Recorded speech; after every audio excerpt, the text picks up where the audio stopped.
जैसा कि आप जानते हैं कि मेरी स्थिति दुर्लभ है, क्योंकि मैं अपने शरीर में अतिरिक्त अंग लेकर पैदा हुआ हूँ। मेरे सिर के पीछे का दूसरा चेहरा, उसकी आंखें हमेशा खुली रहती है, जैसे कि वो मौत हो। अपनी ज़िंदगी के 20 साल तक मैं इस अवस्था में रहा हूँ, लेकिन कुछ साल पहले तक मैंने सोचा नहीं था कि ये इतना भयानक रूप ले लेगा। वो जाग गया है। रात को वो मुझसे बात करने की कोशिश करता है। जब मैं रोता हूँ, मैंने उसको हंसते हुए देखा है। वो नर्क की भयानकता को जानता है, क्योंकि वो वहीं का है। वो वापस आना चाहता है।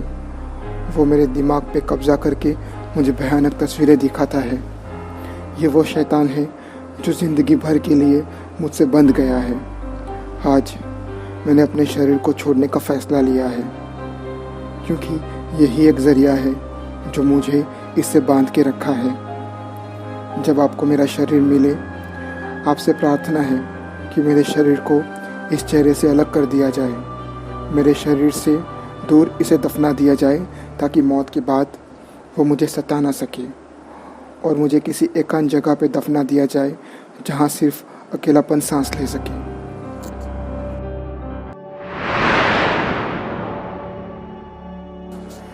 ये शब्द एडवर्ड मॉर्डेक के हैं। एडवर्ड मॉर्डेक की कोई वास्तविक तस्वीर मौजूद नहीं है। ये एडवर्ड की वैक्स से बनाई हुई स्टैचू है, जिसे एडवर्ड की मृत्यु के कई साल के बाद बनाया गया था। एडवर्ड की ये सच्ची कहानी इतिहास में कहीं खो गई। इस कहानी की सबसे पुरानी रेफरेंस 1896 में जॉर्ज गोल्ड और वॉल्टर पॉयल के द्वारा प्रकाशित anomalies and curiosities of medicine में दिखाई देती है। कहानी के अनुसार एडवर्ड बहुत ही सुंदर थे। उनका संगीत कौशल भी बहुत अद्भुत था। लेकिन इन सब के अलावा एडवर्ड एक और चीज़ के साथ पैदा हुए थे, जो उनके चेहरे के पीछे था, उनका दूसरा चेहरा।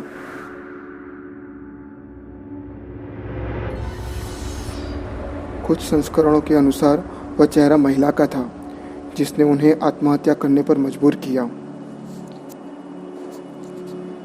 वो सिर्फ 23 साल के थे।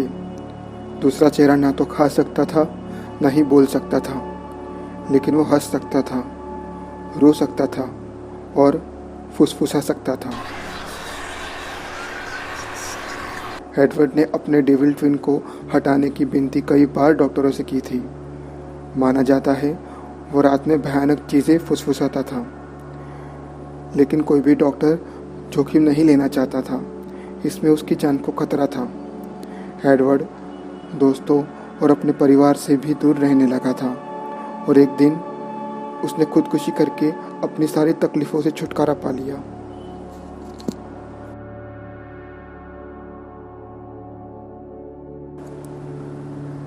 ये पता लगाना बहुत मुश्किल है कि यह कहानी कितनी सच है। इससे जुड़ी वास्तविक तस्वीर उपलब्ध ना होने के कारण ये पता लगाना मुश्किल है। लेकिन एक तथ्य और भी है कि उस समय के अखबार और वैज्ञानिक साहित्य में इस कहानी का उल्लेख देखा जाता है, और इसी तरह के दूसरे केस भी अस्तित्व में आए जिसमें इंसान के 2 चेहरे हो। आपको यह कहानी सुनकर कैसा लगा? अपनी राय हमें कमेंट में ज़रूर बताएं।